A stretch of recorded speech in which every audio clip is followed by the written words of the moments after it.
Hello बच्चों, आज हम साइंस का यानी कि विज्ञान का पहला पाठ करेंगे जिसका नाम है भोजन। यह कहाँ से आता है। अब बच्चों, भोजन तो हम पूरा दिन करते हैं, है ना।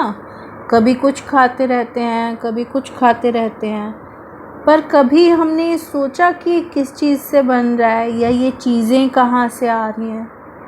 अब देखो, बहुत सारी चीज़ें हैं। चावल है, दलिया है, सब्जियां हैं, हम हर रोज़ खाते हैं। रोटी है, खाते हैं कि नहीं। अब उसके अंदर क्या होगा, चावल कैसे बने या रोटी कैसे बनी या वो सब्जी कैसे बनी। तो क्या सिर्फ वो सब्जी को गैस पे रख देने से वो सब्जी बन जाएगी? ऐसा तो नहीं होता। अब उसके अंदर पानी भी डलता है, तेल भी डलता है, मसाले भी डलते हैं ना। इसी तरह से चावल को उबालने के लिए पानी की ज़रूरत पड़ेगी। तो किसी भी प्रकार की भोजन को बनाने के लिए जिन चीज़ों की हमें आवश्यकता है, जिन चीज़ों की हमें ज़रूरत है, वो संघटक कहलाएंगे। भोजन को तैयार करने के लिए हम कई प्रकार के संघटक यूज़ करते हैं। कैसे? जैसे सब्जी बनानी है तो उसके लिए हमें कच्ची सब्जी चाहिए, नमक, मसाले, तेल, ये सब चीज़ें चाहिए ना। तो किसी भी भोजन को तैयार करेंगे तो हमारे पास क्या आ जाएगा? संघटक। और ये संघटक क्या करेंगे? ये संघटक जो हैं हमें कहाँ से मिले? ये संघटक हमें मिले विभिन्न प्रकार के पौधों से। पौधों से क्या मिला? गेहूँ, चावल, सब्जियाँ, ये सब हमें कहाँ से मिला? पौधों से मिला। इसके अलावा दूध, अंडा, मुर्गा, मछली, मांस, ये सब हमें जंतुओं से मिला, यानी कि जानवरों से मिला।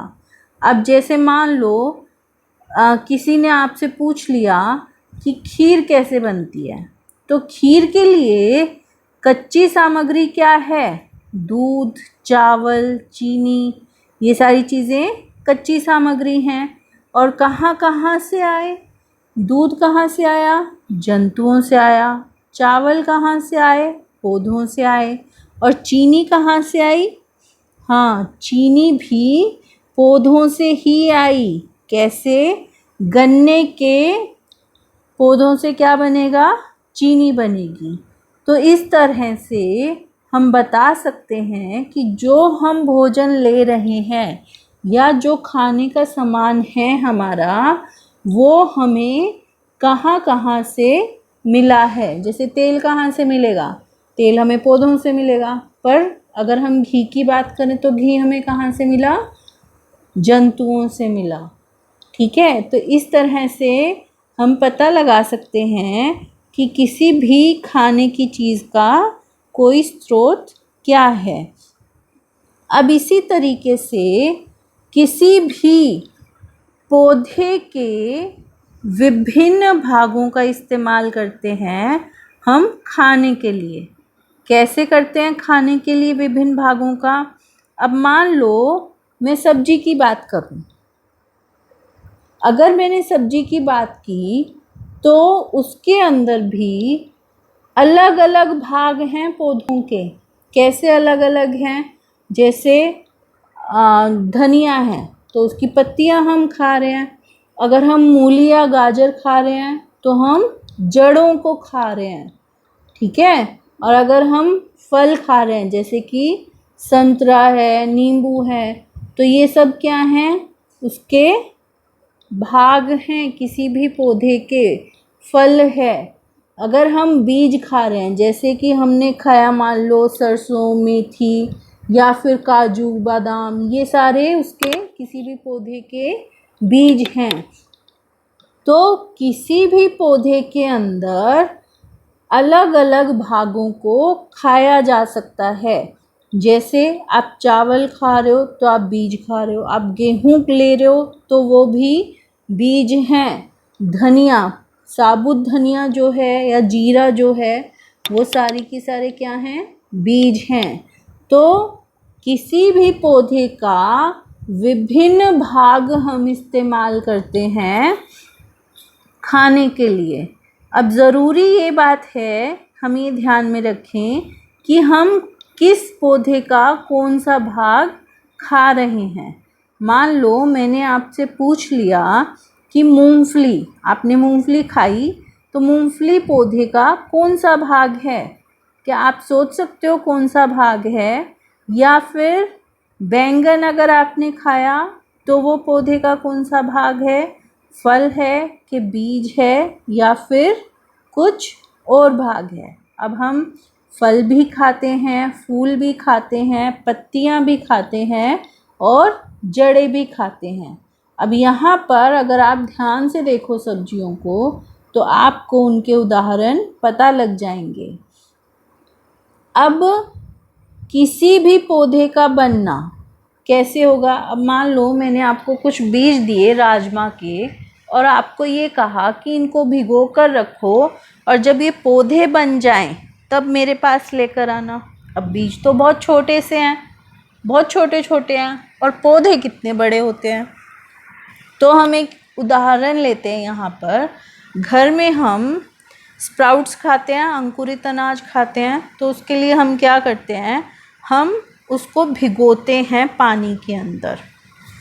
पानी में भिगोने से क्या होता है? वो बीज अंकुरित हो जाता है और उसमें छोटे छोटे सफ़ेद प्रांकुर निकल आते हैं। और अगर उसको मिट्टी में दबा दिया जाए तो थोड़े दिन के बाद वो बड़े होकर पौधे बन जाते हैं। अब इसी तरह से हम अनेक चीज़ों के साथ शहद भी खाते हैं। वो शहद कहाँ से आता है? शहद आता है मधुमक्खियों से। मधुमक्खियाँ मकरंद इकट्ठा करती हैं फूलों से और शहद बनाती हैं जो कि उनका भोजन होता है। अब अगला प्रश्न हमारे पास दिमाग में क्या आया कि हम तो ये सब चीज़ें खा रहे हैं, पर जंतु क्या खाते हैं? अब देखो, कुछ जानवरों को आपने पत्तियां खाते हुए देखा होगा, कुछ को आपने अनाज खाते हुए देखा होगा और कुछ को मरे हुए जीव भी खाते हुए देखा होगा। तो हर एक जीव, हर एक जंतु का भोजन अलग अलग प्रकार का है, एक प्रकार का नहीं है। जैसे इंसानों में भी कोई सिर्फ पौधों से भोजन लेता है, कोई जीव जंतुओं से भोजन लेता है, तो सभी का अलग अलग भोजन है और इसी प्रकार जंतुओं का भी। तो इसके बेसिस पर हमने जंतुओं को 3 भागों में बांट दिया। कैसे? पहला भाग वो जंतु आए जो कि सिर्फ और सिर्फ पौधे या उनसे मिलने वाली चीज़ें खाते हैं, तो उनको हमने कहा शाकाहारी जंतु। कुछ जीव ऐसे आए जो सिर्फ मांस खाते हैं, उनको हमने कहा मांसाहारी जंतु, जैसे कि शेर चीता हो गए। पर कुछ जानवर ऐसे भी हैं जो पेड़ पौधे भी खाते हैं और जंतुओं को भी खाते हैं, तो उनको हमने कहा सर्वाहारी जंतु। अब ये सर्वाहारी में कौन आएगा? इंसान, आपको पता है, सर्वाहारी में आएगा। और शाकाहारी में कौन आएगा? शाकाहारी में गाय, भैंस, ये वाले जानवर आएंगे। मांसाहारी में बिल्ली, चूहा, बिल्ली, शेर, ये सब आएंगे। बाघ भी मांसाहारी में आएगा और चूहा जो है वो सर्वाहारी में आएगा। इंसान भी सर्वाहारी में आएगा। और कुछ पक्षी ऐसे हैं जो सिर्फ अनाज खाते हैं और कुछ पक्षी ऐसे हैं जो कि सारी चीज़ें खाते हैं, मांस भी खाते हैं और पेड़ पौधों से मिलने वाली चीज़ें भी खाती हैं। अब किसी दिन देखना कि गिलहरी क्या खाती है। क्या आपने कभी गिलहरी को देखा है? मिट्टी में कुछ ना कुछ खोजती रहती है और खोजते खोजते वो कुछ ना कुछ उठाकर खाती रहती है। तो बच्चों, हमने इस पाठ के अंदर कुछ मेन बातें पढ़ी, जैसे कि संघटक क्या है और मकरंद अंकुरित बीज क्या हैं, यह शाकाहारी, मांसाहारी और सर्वाहारी क्या है। अब हम प्रश्नों की बात करते हैं। सबसे पहला प्रश्न हमारा है, क्या सभी जीवों को एक किस्म के भोजन की आवश्यकता है? क्या आप सभी एक जैसा खाना खाते हैं?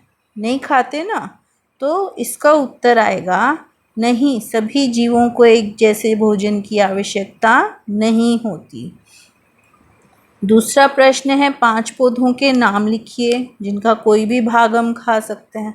तो 5 पौधे तो कोई भी हो सकते हैं, है ना। आलू है, मेथी है, गोभी है, या संतरा है, या फिर मूली है, गाजर है।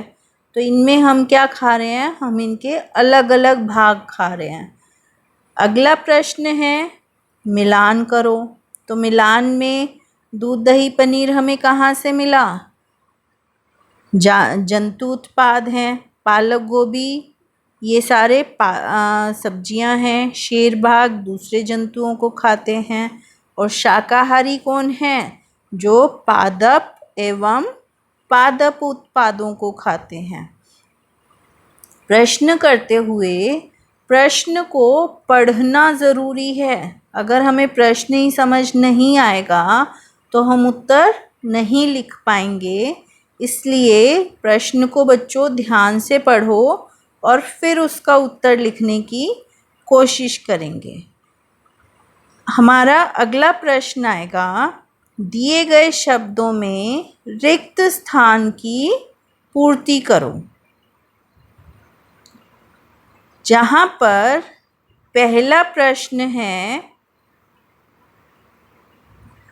बाघ एक डैश है क्योंकि वह केवल मांस खाता है। अब जो मांस खाता है सिर्फ, उसको क्या कहा हमने? मांसाहारी। तो यहाँ पर क्या आएगा? मांसाहारी।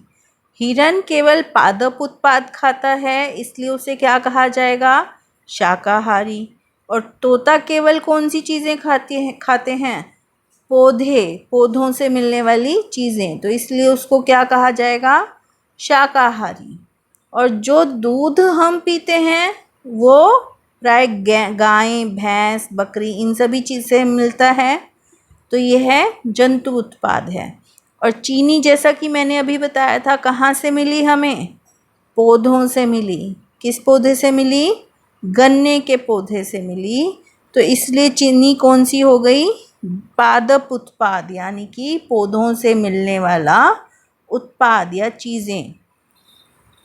तो बच्चों, ये प्रश्न और इनके उत्तर सभी आप एक बार करेंगे और उससे पहले एक बार चैप्टर ज़रूर पढ़ेंगे।